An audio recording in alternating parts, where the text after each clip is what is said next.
Alright, I'm making this video to address a curious pair of theories that have been circling around for the past month or two. Multiple viewers of mine have pointed me to a Reddit post about this, and so here we go. It's about the Crones, Whispess specifically, and her potential involvement into the fate of at least two unfortunate women from Blood and Wine, namely Vivienne and Daphne. Truthfully, I have addressed about 2/3 of the Vivienne theory in the past, but I've done so over the course of two separate videos, so I will give you a more concise and complete version here, and as for Daphne, I've never thought about that connection, so I will be talking about it for the first time. But before I tell you how I feel about the specifics of each theory, I shall quickly go over what they are about, and without further lollygagging, let's jump into it. At the root of both of these theories is a most curious description of this fast travel point in Toussaint. It claims that a witch by the name of Whispess lived in the nearby cave. The name being identical to that of the eldest Crone is quite compelling, and from the moment I saw this signpost many years ago, I've been convinced that Whispess the Crone truly lived here at some point in the past. The text also supports another theory of mine, which states that all the Crones were once somewhat normal-looking witches, the way they appear on their tapestry, but they were all killed, specifically in ways that are evident in their current outfits and models. I base this mostly on the other two Crones actually. Bruess was likely fitted with a beekeeper's mask, chained by the neck, tied up with a rope and drowned. Whispess quite obviously was hanged, and Whispess is the least clear case. Her mask might be there to hide burn marks, but who knows. And after the witches were killed, they were brought back up in much less flattering forms, likely by their powerful mother, the she who knows. Now the signpost makes a few more claims about Whispess, but we will be back to those later, as they might actually introduce some issues with these theories.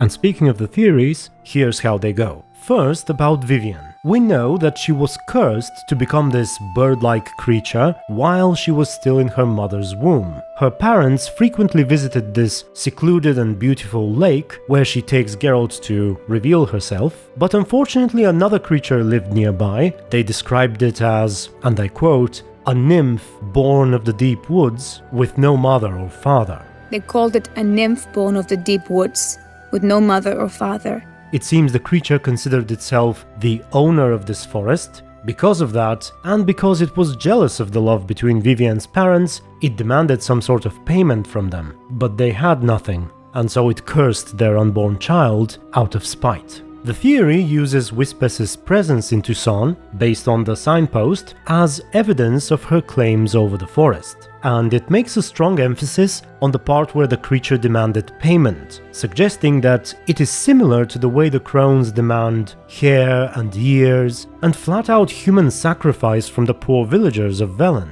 The general unpleasant demeanor is also something that Whispess and the nymph from the story seem to have in common.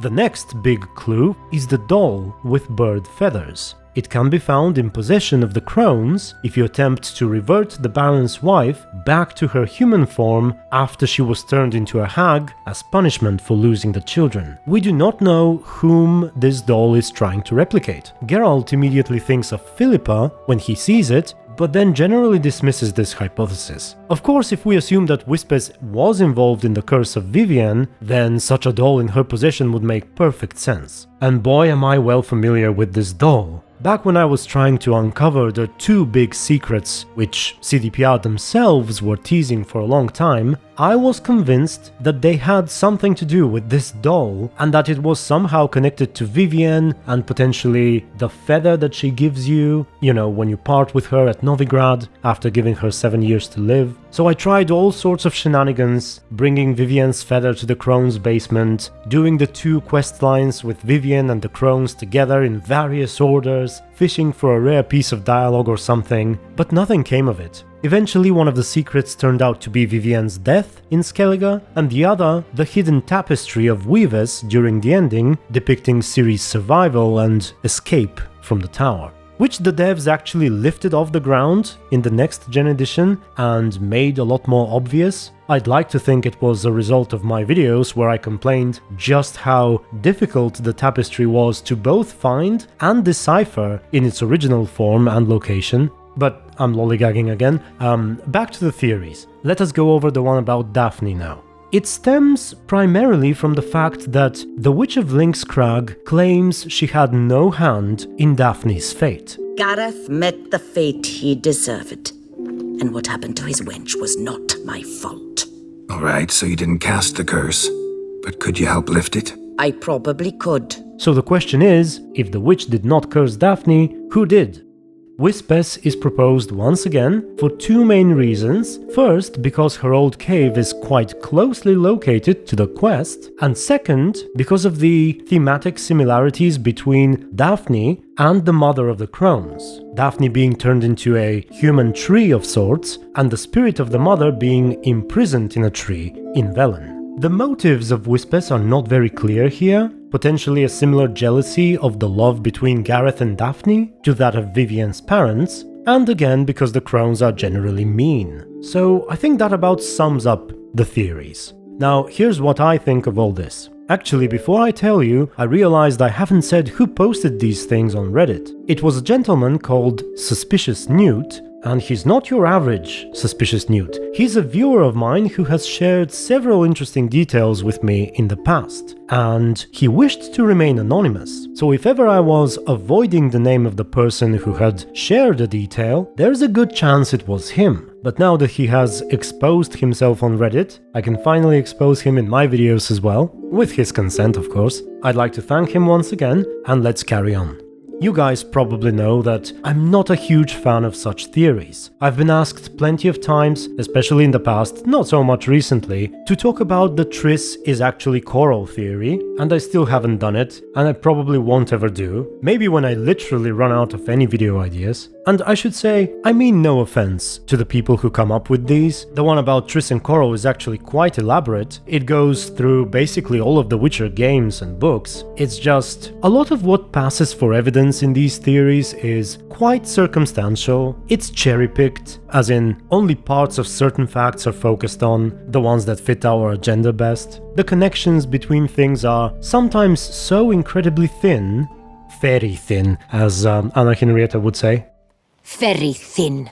That if we did not believe the theory to be true beforehand, we would have hardly ever noticed them. And unfortunately, I do have somewhat similar opinions about the pair of theories in this Reddit post. I do like the one about Vivienne more, and it's mostly about the mystery of the doll with bird feathers. It just matches Vivienne so well, but unfortunately there are other things that get in the way. So let me try and come up with a list of problems that come to mind, which either contradict or at least do little to support these theories. Speaking of Vivienne, let's begin with her and Whispess. First and foremost, the timeline, as far as I can tell, doesn't match very well. Vivienne was in her mother's belly only about 20 or so years ago. Now, we don't really know how old the Crones are and when exactly the different stages of their lives occurred, but we do know that they're supposed to be ancient. There's good evidence of that. Old people talk about them in such ways. My father told me they descended once, passed from fire to fire, listening to hopes and grievances. So each year, we wait for them to walk amongst us once more. Haven't done it in a long time then. The ladies of the wood have watched over this land for ages. In what way? They drive out evil powers. They say 100 springs ago, they saved Velen from a plague of werewolves ravaging our flocks. Images of the Crones have been essentially fused with those of the local gods in Velen. I sort of made a video about that, you can have a look at it. It got demonetized because I showed a scene that was too violent too early. It was this one. But anyway, the quick travel sign by the cave also suggests, rather clearly, that Whispess lived in these parts quite a long time ago. It says, once again, that old people tell these legends, so it must have surely been before Vivienne was born. The only way this could work with the current Whispess is if she had some humans for dinner during the Sabbath 20 years ago, assumed her original pretty human form, felt like going over to her old cave before the effects of the blood expire, met a young couple of whose love she grew jealous and demanded tribute, eventually cursing their daughter, possibly by taking some feathers from the local birds along with her when she returned to Velen. And I find this quite unlikely. I suppose I may be wrong in assuming that the Crones can only take their human forms after they've tasted human flesh. To me, there is a strong indication of that in the game. I don't want to go too deep into it now because this video will be way too long, but I suppose I can show you a small detail you may have missed, despite the title of my last video, which I think supports my claim that human flesh and blood is extremely rejuvenating to the Crones and is in fact required by them to assume their human form. So when you jump down the waterfall towards the fight with the Crones, you normally trigger the cutscene quite quickly once you get out of the water. But if you don't move forward and wait, you can actually hear a small piece of dialogue between the Crones where Brewess claims that the fresh meat makes her feel 200 years younger.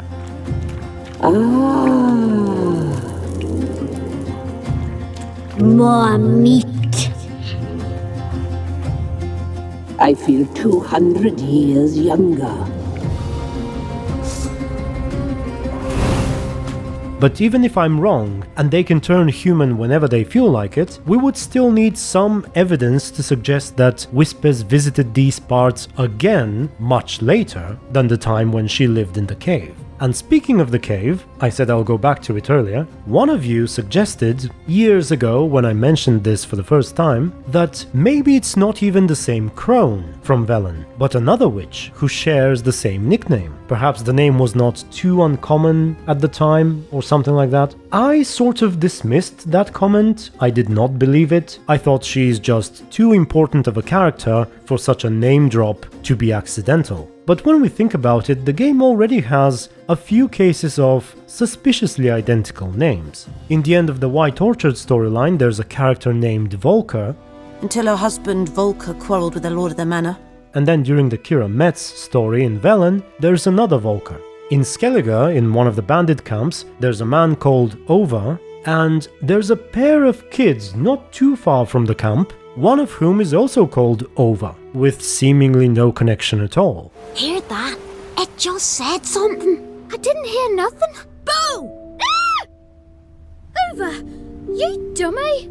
It was Neon Knight, by the way, who told me about that Skellige bit. Still, these characters are nowhere near as important as Whispess, but the notion inspired me to do a little thought experiment. Well, maybe it's not a thought experiment, a general experiment, let's say. Have a look at the text about Whispess in the cave, and imagine she's not called Whispess, but something else. Let's say she was called Tomira instead. Now, try reading it again and see if there's any relation between what you read and the eldest crone of Velen. She was eager to help any in need. Unless we assume this to be written in a maliciously sarcastic way where she helps by giving acorns in exchange for living children and so on, it's not really true, or it doesn't sound very much like Whispess. Next up, she refused to help a man because he was not pure of heart. Again, doesn't really ring Whispess with me. She drove the man who killed her to suicide by whispering in his ear.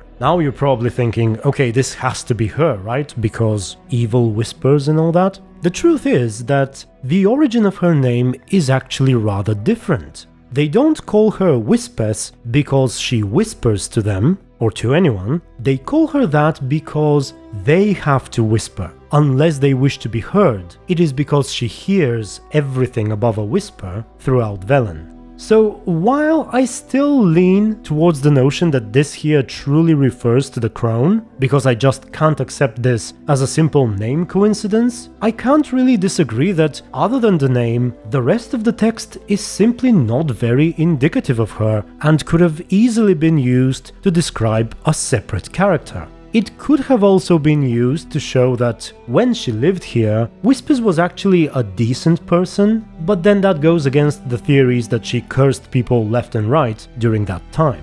Additionally, we can explore the cave and even do a short quest to clear out the spiders inside. But to my knowledge, there is nothing there that indicates any genuine connection to Velen or the Crones. So the issue is not merely with the description of the signpost, but the contents of the cave as well. Speaking of descriptions, I think a similar claim can be made about the way Vivienne's parents described the creature. A nymph born of the deep woods, with no mother or father? Did the human form of Whispess look like a nymph?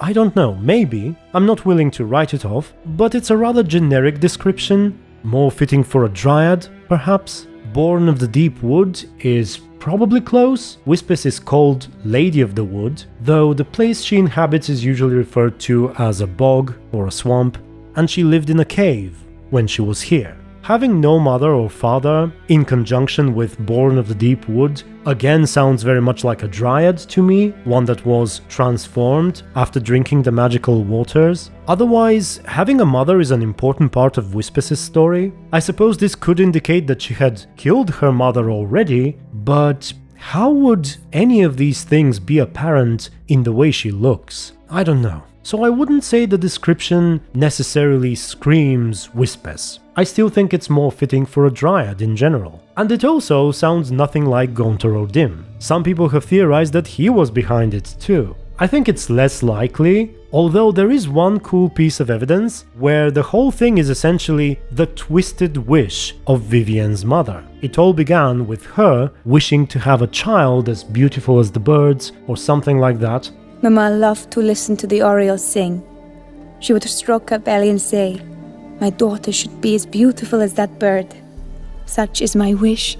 And you know how Gaunter is with giving people what they wish. But let's get back to Whispess. The other thing that Mr. Newt made a strong emphasis on is the notion of demanding payment, which both the creature and Whispess do. While this is obviously true, it seems to me that the types of payment they require differ thematically. The creature of the story demanded a more immediate gratification because it was jealous and insulted by the transgressions of Vivienne's parents. The Crones, on the other hand, they see themselves as this twisted combination of rulers and living gods of Velen. They have manipulated and convinced the poor locals that their livelihoods and survival depends on the gifts of the Crones, and so the villagers willingly fuel their power and influence with these horrific offerings, from human hair and ears all the way to living children and even young adults during the Sabbath. So while both actions can indeed be seen as demands for payment, they resonate with me in a different way.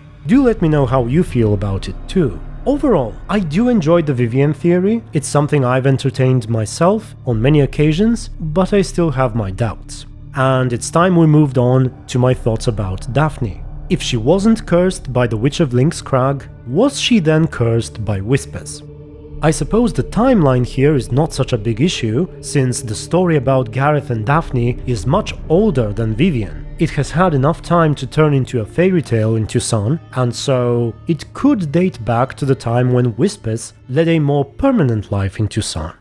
Speaking of Toussaint, by the way, allow me this small segue, but I must ask a question I've avoided for the past 8 years or so. How do you pronounce this word? Because the game isn't very helpful at all. You can hear at least 8 different pronunciations in the English version. For example, is there an N sound in the end or not? Sometimes they say Toussaint, where you can clearly hear a bit of an N in the end. Other times it sounds like Toussaint, no signs of N at all. Also, is the letter A in the end pronounced as an A or an O or anywhere in between? Some say Toussaint, others say it more like Toussaint. I wonder which one is true. And finally, where do you put the stress? The knights, for example, would say Toussaint, the land of love and wine, clearly putting the stress in the end. Yet others would say Toussaint, the stress clearly in the beginning. So I'm sure you understand my confusion.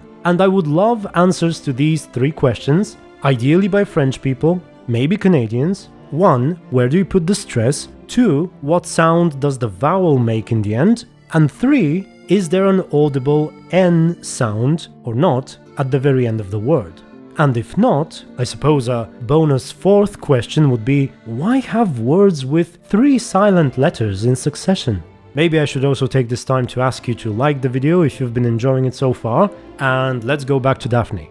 Another positive for the theory is the location of Daphne in relation to the cave where Whispess resided. Here are the locations on the map, and these two are indeed fairly close, which is interesting, and I hadn't realized it until I read this post. To me, this is possibly the most compelling reason. Now, sadly, there's a downside to that too, and it's a downside for the Vivienne theory. If you recall, it was the story of Vivienne's parents that relied heavily on the fact that they were trespassing into the creature's territory. That was the whole point of why the curse even happened. Yet if we look at where the encounter took place, it's actually quite far away from here. So if we give bonus points to the Daphne theory for the close proximity to the cave, which I'm happy to do, we would also have to take probably even more points out of the Vivienne theory, because that one relies much more heavily on being close to the cave, but it actually isn't.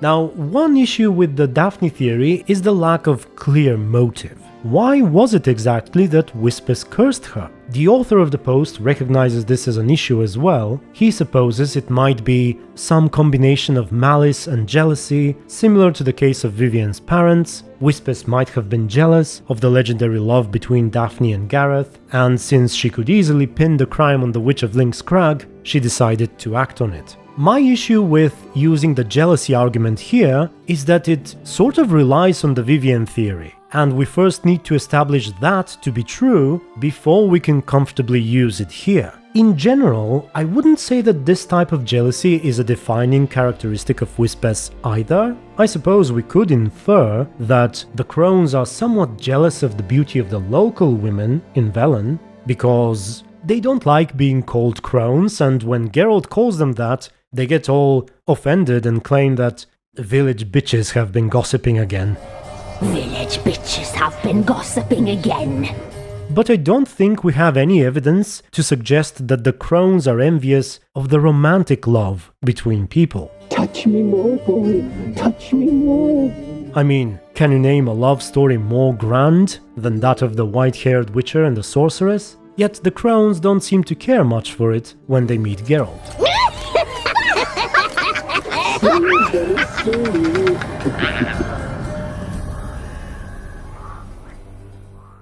And as for the mystery behind who actually cursed Daphne, I suppose we should at least consider that the Witch of Lynx Crag might be lying to us. After all, she does have Daphne's kerchief on a pentagram along with other questionable items, including a doll, and since in the other theory we use the doll with feathers as proof of Whispess's involvement in Vivienne's curse, we shouldn't ignore the fact that the witch keeps an item of Daphne's in her possession, an item which is essential for the release of her spirit. Or maybe Gaunter O'Dimm is behind that too, and he forced the witch to do it. Believe it or not, I've heard that theory too. Some viewers have suggested it based on the broken mirror we find in her house. People just love putting Gaunter behind everything, although CDPR are partially to blame, especially since they indirectly placed him behind Emir's curse as well. But here's my personal answer to the question of who cursed Daphne. I don't think anyone specifically cursed her. Many of the negative magical events in the world of The Witcher that can be considered curses actually occur naturally. They are usually born out of combinations of strong emotions, both positive and negative, from flesh and blood and other primal forces like that. Sometimes there is a person behind them, true, but not always. One of the most awful transformations we've ever witnessed is that of an unborn baby into a botchling. And it happens spontaneously. No specific individual curses the baby or the mother. It is simply the manifestation of all the combined negativity that surrounds the child. It was born before its time, likely due to excessive physical and emotional stress. Unwanted, unnamed, denied the affection it so desperately needs, thrown away without a proper burial, and forgotten. The sheer horror of all these wrongdoings manifests itself into the equally horrible creature that is the botchling. Also, young women who are deeply in love and suffer horrible pain and death before their love can be fulfilled can also naturally turn into the likes of noon wraiths without anyone cursing them. Speaking of wraiths, Geralt speculates that the curse that grips Kyle was also born of the strong emotions that Graham felt when he lost Annabelle. I suppose he did technically curse those involved to hell, but it was just a peasant's honest words. He was no mage or a witch or anything like that. So I believe it's quite possible that Vivienne was so devoted to Gareth, the power of her love and longing, as they say, was so strong that she quite literally sprouted roots so she could wait for him forever if that's what it took, and transformed into this human tree. When we release her spirit from it, the first thing she does is to ask for Gareth, to tell us how long she's waited and how much she's suffered. There is no mention or implication of anyone ever doing anything to her. And so I lean mostly towards the idea that there really was no one who cursed her. And as for the similarities between the trees, this is another thing I haven't thought of before. There are some differences, I suppose. Daphne is literally a human body covered in bark, sprouting roots and branches, while the Crones initially killed their mother, if I'm not mistaken. They used her blood to create the big tree where the Sabbath takes place, the one that bears the magical acorns. But since the spirit of the mother survived, they imprisoned it under another tree where we ended up meeting it eventually. The body was actually buried in the swamp, or so it seems based on where we found her bones. Strange bones. Don't seem human to me. But it is a compelling clue, I agree. I know for certain that some of you who shared this with me were rather sold by this similarity. Another thing I should address is one of the comments on the Reddit post. It was made by someone with the CD Projekt Red tag, which I imagine means someone who works there and knows these things. He said that he shan't tell us if the theory is true because that would ruin the fun of it, but it's a very cool idea. Honestly, I think this comment is simply their way of keeping us guessing, but I'm not really sure if we should be taking it as a very strong sign of support. Also, CDPR have been known to be extremely enigmatic on such matters. For example, the big secret that they themselves were teasing in the Crone's house is still something they haven't officially confirmed to be true, even though they updated the freaking ending of the game based on some of my feedback in those videos. So I won't read too much into that response. But I do also agree that the theories are interesting, especially for someone like me who's not a huge fan of that sort of thing. So if I had to classify them as true or false, I'm leaning towards false for both of the theories.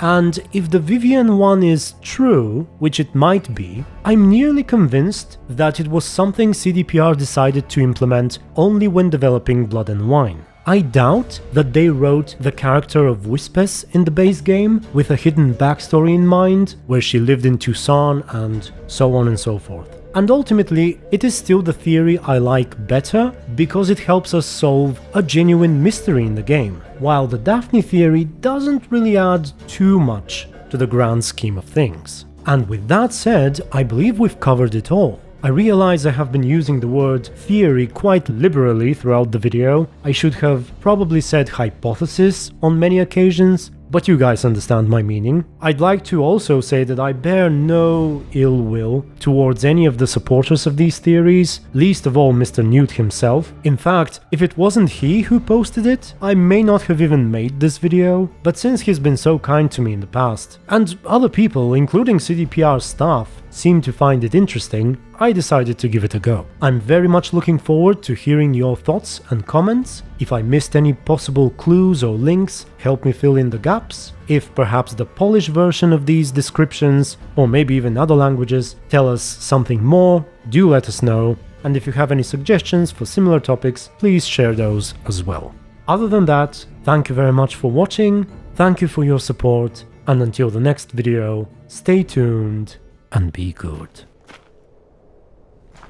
Game over.